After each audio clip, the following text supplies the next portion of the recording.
Before this video starts, it's important you understand that you have to have a basic understanding of trading and the terminologies. It's not completely beginner friendly, but at the same time, it's not rocket science. Fewer refined variables with deeper understanding are much more efficient and easier to scale. This is a breakdown of the strategy which I've been trading for over half a decade. I have put a lot of thought in not only the information, but how it's laid out in a way that is easy to digest. One problem with a lot of people online, but also places that I've learned, people overcomplicate everything to make it seem more sophisticated and complicated than it needs to be, which gives you the illusion that more information will lead to understanding, when understanding will come from being able to interpret the information that you do already have in a way that you fully understand, which is by following logic. The strategy is broken up into three parts. The first section is the technical section, which is about building a technical setup. We start off with the key levels, which is the backbone to the technicals, and then we go over the fibs, trend lines, EMAs, a few extras, and then price action. And in terms of technicals, it is simply this, which I have used to have over an 80% win rate over 200 trades, because it doesn't need to be more complicated. As long as you understand the nature of the markets and what's driving the market and how the market behaves in different conditions, you don't need anything more complicated. Well, you don't even need any of this. You can simply trade based off key levels if you have a good understanding of the markets. The second section is broken up into two parts, which is about what moves price and understanding the different market conditions.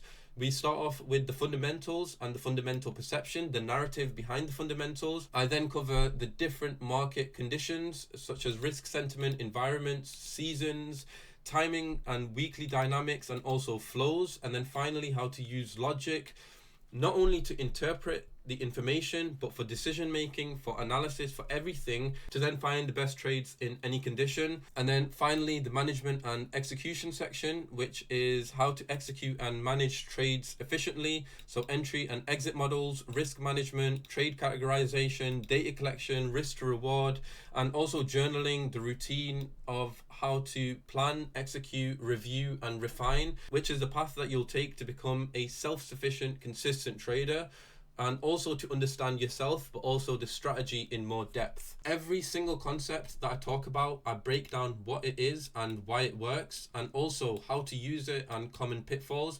And there are a bunch of examples on FX Replay and public examples from my Discord. So the FX Replay sessions and the examples will be in my Whoop. It's just a lot more organized that way instead of putting it on YouTube. So the link for that will be in the description. But the strategy is half of the puzzle. The other half is the self-work which you have to do, which I'll be making a series of psychology videos where I break down all the different psychology topics in trading to help you work on them, because I can only give you the building blocks you have to build, but to fix a problem, you first have to identify it. So the whole point of this psychology series is to help you identify where you're going wrong, regardless of the strategy. And these are lessons which I've learned over the years, which a lot of people do get wrong. But with that out of the way, let's jump into technicals. Let's start off with the technicals. So tech is the foundation to the strategy. We'll first go over the different technical tools we use, then how to use them to identify zones of interest. I'll also give you two price action concepts at the end to help identify the higher odd setups. And there will be a bunch of previous case examples from my public Discord and hours of application backtesting sessions on FX Replay of me applying everything exactly the way I've explained. In terms of the technical tools, we're going to start off with key levels, which is the backbone of the tech. We'll then go on to Fib retracements, trend lines and EMAs, and a few extras at the very end. Before we even start that, we have to ask, what even is tech? Technical analysis is the study of historic price movements on the chart to predict future price behavior. Everything is reflected in price. Fundamentals, liquidity, sentiment, opinions, everything is boiled into the current price. Our job is to identify patterns and trends that repeat because of human psychology, institutional strategies, and algorithms to anticipate price behavior to capitalize on. Essentially, what price is doing now and what it's likely to do next based on what it's done in the past. Tech is a visual representation of the fight between the buyers and sellers, where the battles are happening and who's winning. This is a core principle of the way I trade, that all information is already reflected in price. So focus on what price is doing, not why.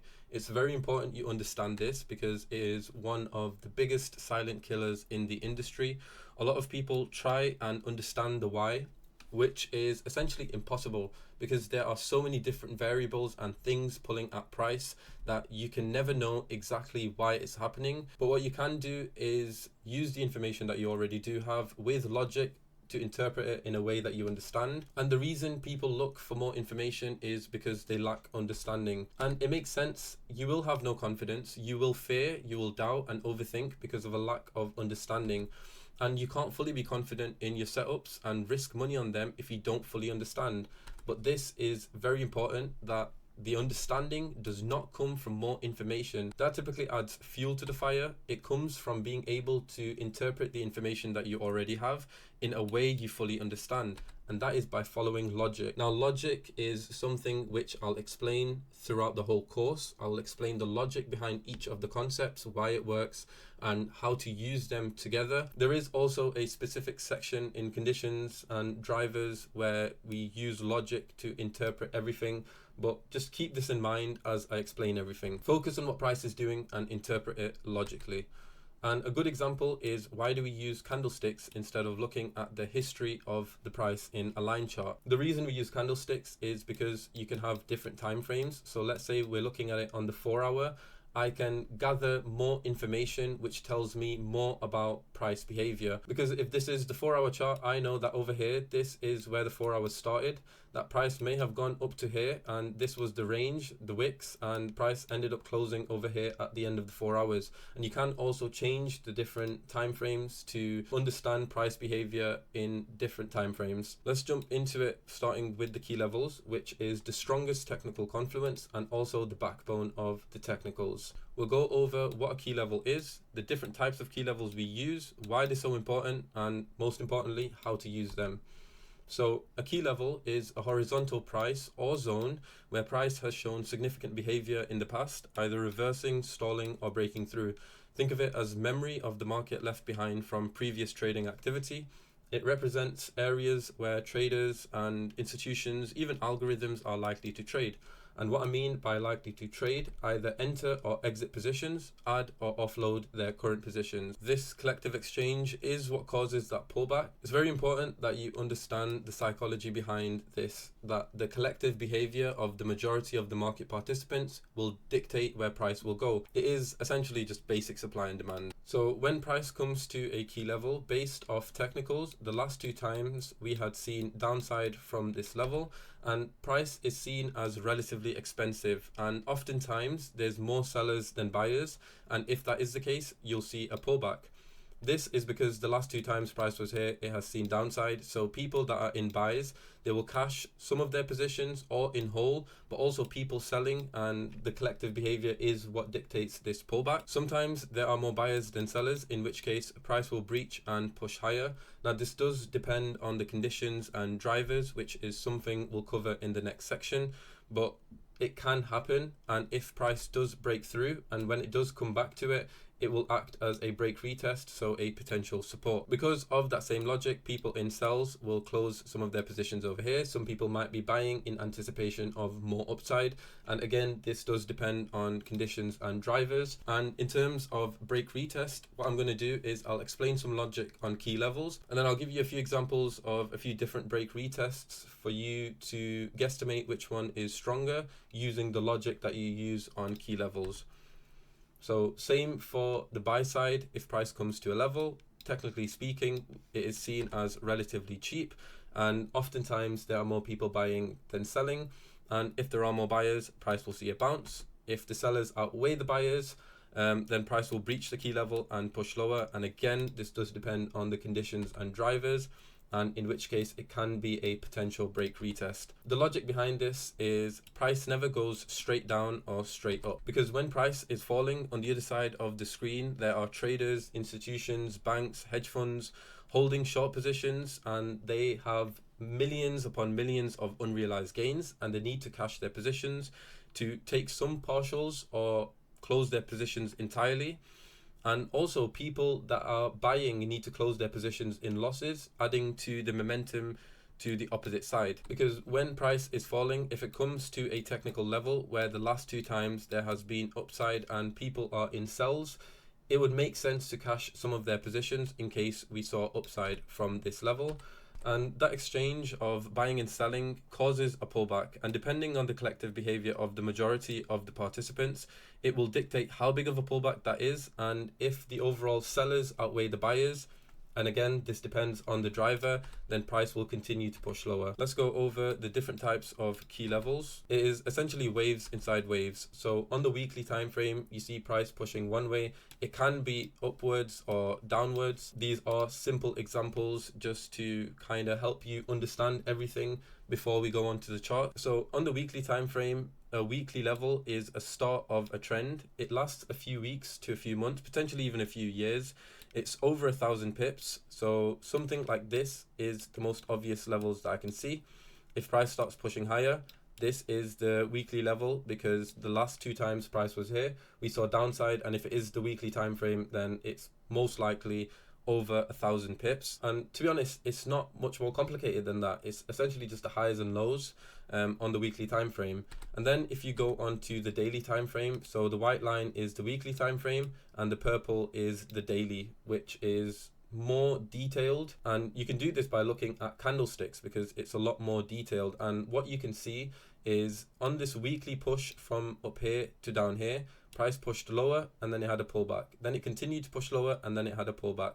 What a daily level is essentially a pullback and continuation of the overall trend. And the bigger and sharper the pullback, the stronger the level. So these are the daily levels.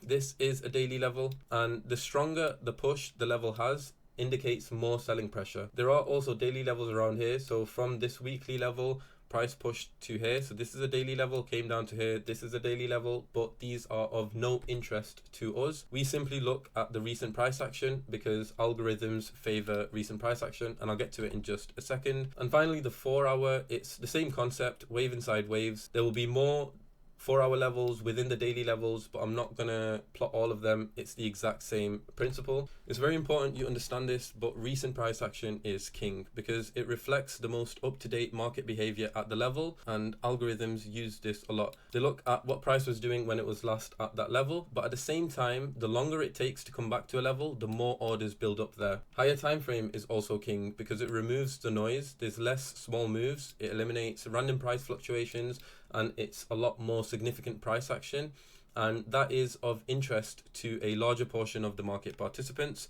It shows the bigger picture of the market's direction over a longer period of time, and these timeframes capture major trends, economic shifts, and moves that affect everyone. Essentially, big money look at higher time frame, even lower time frame traders look at higher time frame for context and algorithms. So if you are ever unsure, just zoom out and go to a higher time frame. So now we'll look at these two examples. Which one is stronger and why? Pause the video if you need to. The answer is the one on the right, because based off the information that we do have, it indicates more selling pressure, as the last time it was here, it had a stronger and a sharper sell-off compared to this area, which had a much more gradual sell-off. And the logic you can infer from that is there was a lot more selling activity going on over here, more people closing their buys, more people selling. Now, out of these two, which one do you think is stronger? And the answer is this one, because this indicates more selling pressure as price broke the previous low before it went to this level. So price came to this level, and the sell-off after that, it breached the lows before, indicating that there is still a strong downtrend. However, in this example, after selling off from the level, it failed to breach the previous lows, which indicates a weak trend and a potential reversal. How to plot a key level. So you start off with the weekly. It is very self-explanatory. Again, it's not anything complicated, just keep it simple. Essentially, just identify all the highs and where they line up. It's never specific prices, it's typically zones of interest. And apart from this, there's no more information we can get from these lines. So if price does start pushing higher, where is the next sell level? Well, essentially you zoom out, and this is the level, and this is the last time price was at this area. This is the most recent price action at this area, and also it has been quite a while since we've gone up there, meaning more orders have built up over here, and also this level as well. Same thing for buy side. If you want to look at more potential buys past this area, then simply you zoom out, and this was what price was doing when it was last in the area. So that is your weekly level. Now, if price was to breach this area and then it comes back up to this area, you can use it as a break retest, because the people that are in buys will be cashing their positions over here. Some people will even be selling, anticipating more downside, which does depend on the conditions and drivers. Now, out of these two break retests, which one do you think is stronger and why? Pause the video if you need to.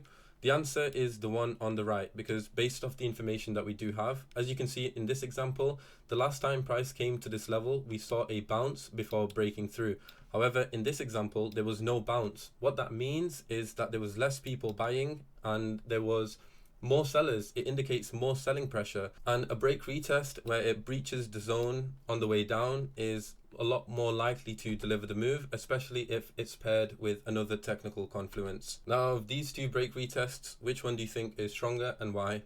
The answer is the one on the right, and the reason for that is when we did break through, we had a lot more downside, which means a lot more selling pressure, but also when we were coming back up, it took longer to come back up, meaning more orders have built up over here. However, in this example, when we did break through, we didn't push down much, and because we're coming back up again, it didn't take as long to get back up, but also it wasn't a strong breach, meaning there's not as much selling pressure. Now let's get back to plotting the key levels. So let's say this is a weekly level and this is the weekly time frame. If you go onto the daily time frame, you can see a lot more detail and you can see where all the pullbacks were, and essentially all the daily levels are just all the pullbacks and continuations of the overall trend. So price pushed down from this weekly level and it pulled back to this area before continuing in the overall direction of the overall trend. Same thing for here, pulled back here and here and here, and again, the stronger the push down and the sharper indicates more selling pressure, meaning stronger level. Now, a quick tip before I carry on, that typically in between the levels, they should have around 100 to 200 pip gaps. It shouldn't be less than that, because then it's probably the same zone, just a bit wide. And this way, if you can plot all the obvious levels roughly 150, 200 pips apart, then you've got most of the zones where price can potentially make the move from. So this is an example on GJ. This is the weekly time frame, and I have taken all of these trades on my Discord. Now bear in mind for this exercise, I'm only going to look at levels. I'm not accounting for the drivers, the conditions, fibs, trend lines, EMAs, nothing. Simply looking at levels and seeing how it delivers. So you start off with the weekly, and the most obvious weekly level that we can see is this level over here. And the most obvious bi-weekly level we can see is this one over here. After this buy, price pushed to this area and then it had a sell-off to this area. I would consider this a weekly level just because of the strong push after, and because a few weeks after it continued pushing. But technically, even if you do account this as a strong daily level, it's not wrong. It's all the same. Main thing is, however you categorize the levels, it should be the same for when you do data collection. There is also a level over here, but I think this is more of a daily level than a weekly level. Again, I'm not overcomplicating it. These are the most obvious daily levels that I can see. You then go on to the daily time frame, and now we're going to plot all the daily levels. So after price pushed higher from this weekly level, we saw a pullback to this area. So this is your first daily level. Then price pushed higher and it pulled back to this area. This is also a daily level or week daily level, but it's still a level. And again, it pushed higher and it pulled back to this area. This is a level, pushed higher, came to this level. This is a 4-hour level, but we'll just plot it for the sake of it. And then we are continuing to push higher. Now, in terms of sell case scenarios, we'll start off at the top from this weekly level. Price pushed lower, came back to this area. This is a daily level. It might not be the strongest, but it's the most recent and the most obvious one that I can see. Then price pushed lower, came back up to this level. This is the next daily level. It pushed lower, pulled back to this area. This is the next daily level, and then it continued to push lower. These are of no interest to us because they've already been done. And essentially that is all of the levels. There is also a break retest over here as well. Now, another thing to keep in mind, so this is what I was kind of explaining before. In between these two levels, it's a gap of around 300-400 pips. And if price was to breach this area, it's not to say it's going to go over here. Where can it react to in between? Well, there is a 4-hour level over here. There is also another 4-hour level over here. Now, before we continue, do keep in mind, I did take all of these trades on my Discord, but for this exercise, we're only looking at key levels and not any of the other confluences, not looking at drivers or conditions or anything of the sorts. And as you can see, the sell level paid over 380 pips. The first buy zone delivered 420 pips. The next buy zone delivered over 170. The zone after, arguably, you can say it was a miss, but I still ended up taking it and I took a 50 pip stop loss. The zone after that, it missed by a few pips and it delivered over 120. And even the 4-hour level delivered 160 pips. Finally, make sure you never go right at the wick at a key level. Always go a few pips earlier, and I'll show you how to refine a zone when we hop on the charts. Now let's go over the Fibonacci retracement, the golden ratio. We'll first go over what a Fibonacci retracement even is, the different types of levels we use, how to plot them, textbook scenarios, and common mistakes. Before we even talk about the Fibonacci retracement, what even is the Fibonacci? The Fibonacci is a sequence of numbers found all around you in nature where each number is the sum of the two numbers before.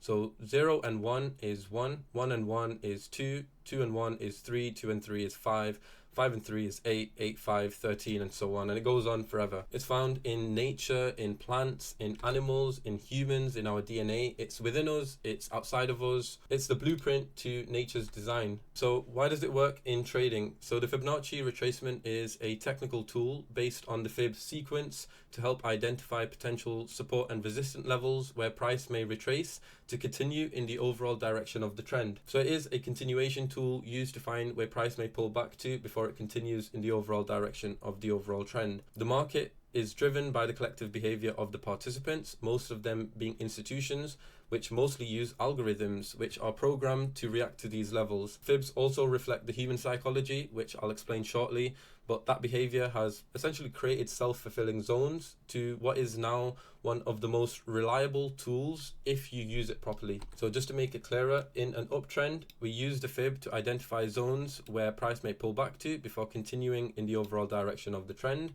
For a downtrend, we look at pullbacks before it continues to push lower. Now, the most common mistakes are people plot them wrong or they follow them blindly without the context, and that context is very important. I will get to the context, but before so, we'll first go over how to plot the Fibonacci retracement. So first, you identify two key points, the swing high and swing low, which represent the start and end of a significant move. Knowing which swing high and low to use for reference does come with experience. And the best tip that I could give you is plot the obvious and most clearest levels and avoid small insignificant levels. So for this downtrend, you'll first identify the swing high and the swing low. So if you plot a fib from the swing high to the swing low, you'll get something like this. These are the three main levels, the 61, 50, and 38. There is also the 23 and the 76. We don't use the 76, and we are looking at this fib to identify potential zones where price may retrace to before continuing in the overall direction of the trend. Now, you can also plot fibs from smaller swings and legs for shorter term setups, but keep in mind they hold less weight and they're a lot more susceptible to manipulation. So for this example, we can plot a fib from here because this is the most recent push, and then you have a lower time frame fib as well. Now, you can also combine the fibs, so if the higher time frame and the lower time frame fibs align, it is something which you'll understand in the live examples. Just a quick question, why are the larger fibs more reliable? The simple answer is because they are of interest to a larger portion of the market's participants. Another thing about fibs is if you have a scenario like this where price had a push lower, but then it retraced pretty much all of the move before then continuing to push lower. In this scenario, I would actually plot my fib from here. Now, again, this is subjective and it's not wrong to use this fib. I just go for the more recent one because if you plot both of these fibs, imagine the 50 fib lines up here for this one, and for the higher reference, it aligns over here. If price was to make the move from the lower fib, you've now technically missed for the sake of a few pips. Another thing you can also do is look at how the fib has been reacting. So how the fib had reacted when this was the fib. If the 38 reacted spot on, then it is a valid fib and you extend it to this low. And if this is a bit confusing in the live examples, I will break it down even further. And for context, for buy side, you simply plot it from the swing low to the swing high, and you can again also plot the smaller fib as well. So if the 61 aligns, now you've got two fibs in the same level. So now let's go over the different fib levels that we use. Remember, not all of these levels are equal. Some are more significant than others depending on the scenario. And what I mean by scenario is the trend, market conditions, sentiment, drivers, and other confluences will determine how deep the pullback will go. So the 38 is a momentum trade. If price bounces from the 38 and goes back to the respective high and low, then technically speaking, you have momentum because it signifies a shallow retracement of the overall move. There's not much resistance to the overall trend. So if price was to go from the 38 to the respective high or low, then technically speaking, you've got momentum. We then have the 50, which actually is not part of the Fibonacci sequence, but works because of the same logic. It's the halfway point, which is used by algorithms and also traders to reassess their positions, cash, or even enter positions. And as I've explained, that collective exchange is what causes that pullback. So finally, we've got the 61 fib.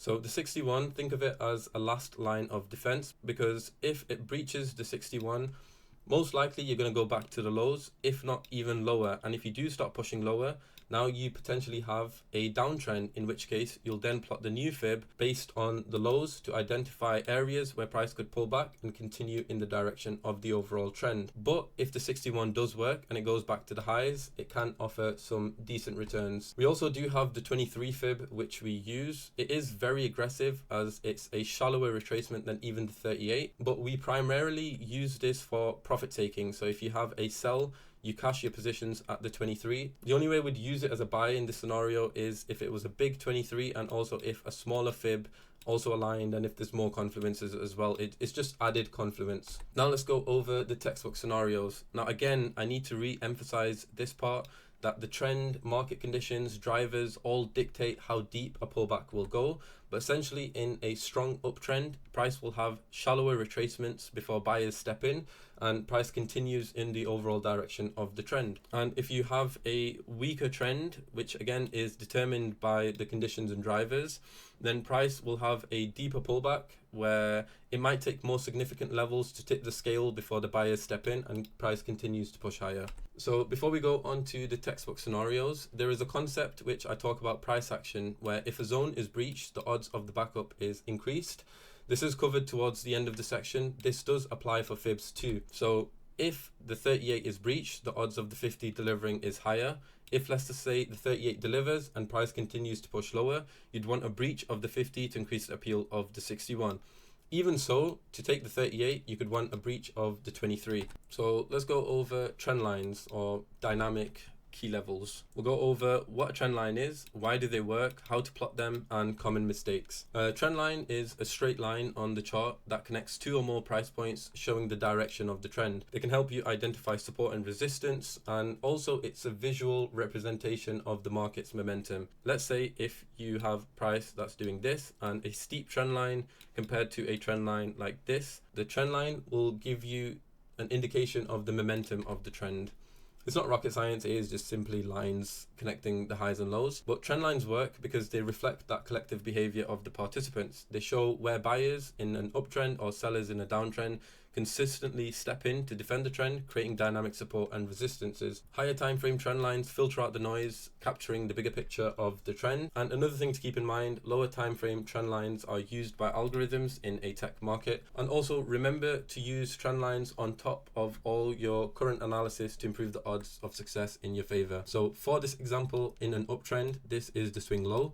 We can't plot a trend line as of yet because we have no reference until this low is formed. And when you do have two lows and you connect the 2 points, you now have a trend line. So for a downtrend, it's the exact same. When it's just this level, we don't have a reference until this is formed. And when that is formed, you now have a trend line. So again, the first is the initial point and the second one is the reference.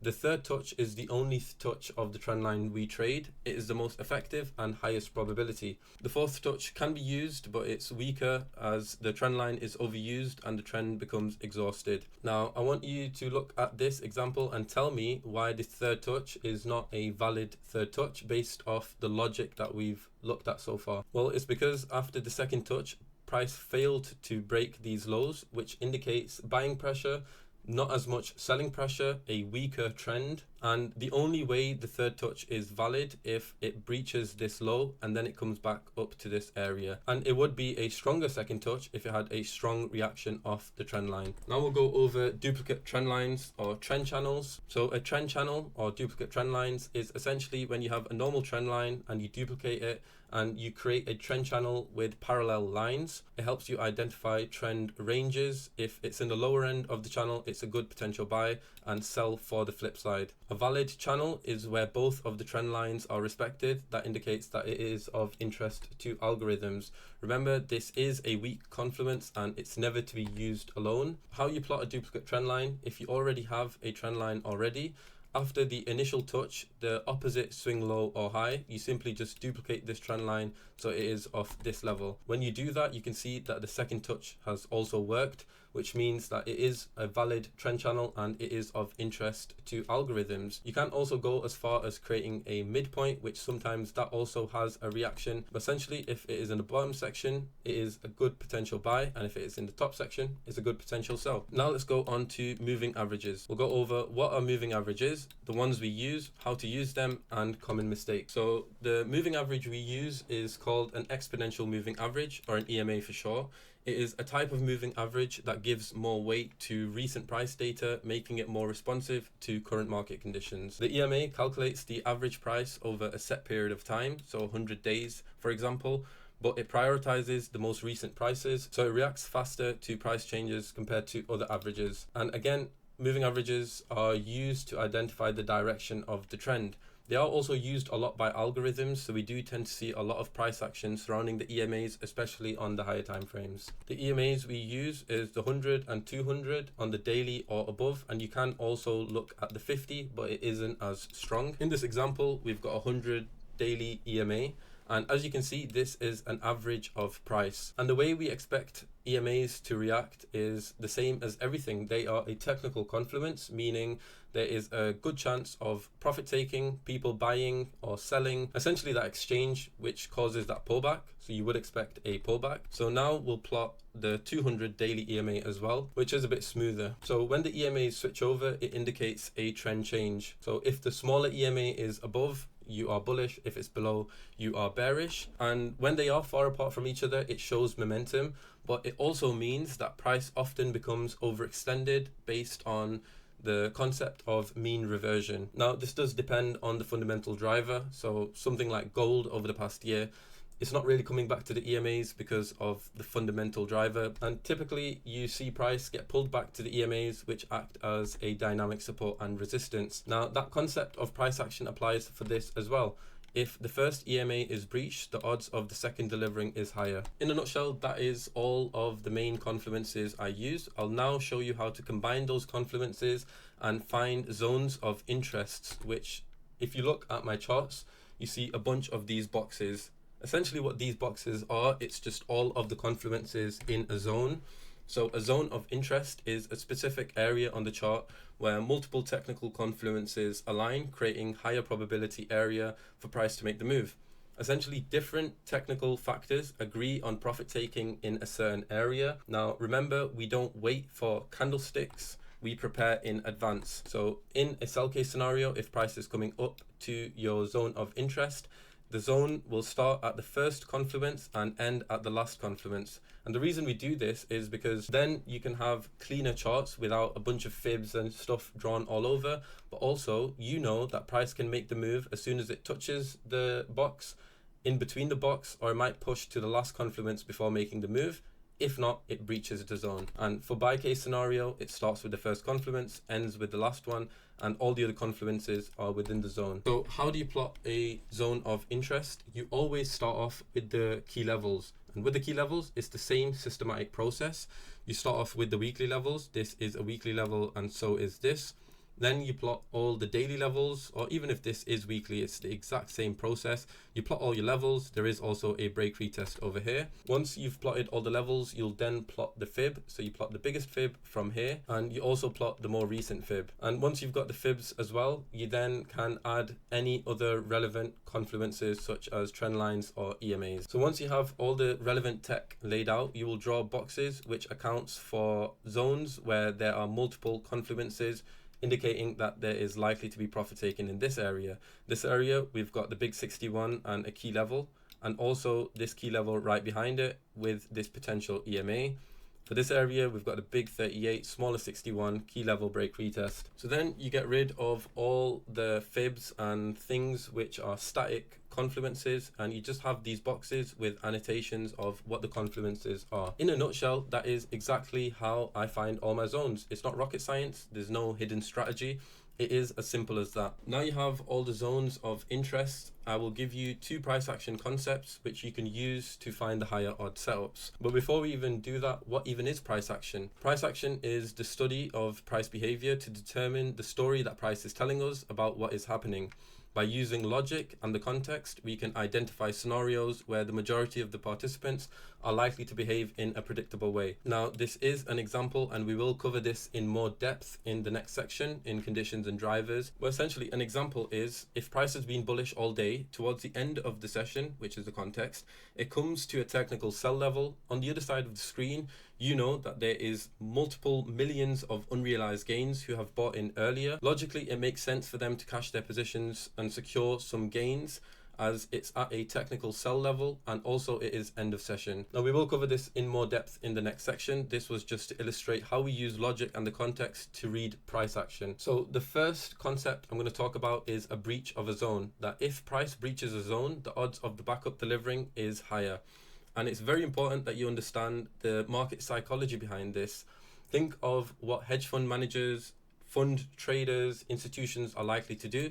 They are humans after all. So let's say if price is pushing higher and it doesn't deliver a pullback at this level, what that tells you is that not a lot of people cash their positions, or that there weren't as many sellers compared to buyers. And also the fact that there are a lot of people who are sat on a large increase in their unrealized gains and they need to cash their positions. If they didn't on one level, it'd be stupid not to at the next level. And also, as price becomes more overextended, they're a lot more likely to cash their positions and take some off the table. It's not rocket science, it's just applying that logic of what the majority is likely to do. And the next price action concept is that if price has over a 250 pip move without any significant pullbacks, there's higher odds of profit taking. And again, this is basic supply and demand. And again, it indicates that on the other side of the screen, people are sitting on a substantial increase of unrealized gains. And profit taking is a lot more likely, as people will likely lock in their gains. Imagine you're a fund trader, you bought in a couple mil and you went to go get coffee, and before you know it, price shot up quickly to this level. You will cash some of your positions over here because you don't want to leave all that money on the table, and also because of how quickly you gained it, you're not as attached to it. That's why there's a good chance of profit taking over here. So these 2 concepts, which I know I covered them briefly, essentially they are that simple. You just need to understand them, can significantly improve your trading. Because if you have a rule that you don't take trades based on just technicals, at the very minimum, you want either a strong push in or a breach of a zone before. Instantly, what that will mean is that you'll have less trades, but the ones that you do have something on top of technicals to put the odds in your favor. It does also depend on what's driving the price, such as market conditions, fundamentals, the narrative, and that is what we'll explore in the next section. But what you've learned alone is more than enough to be able to consistently make money from the markets.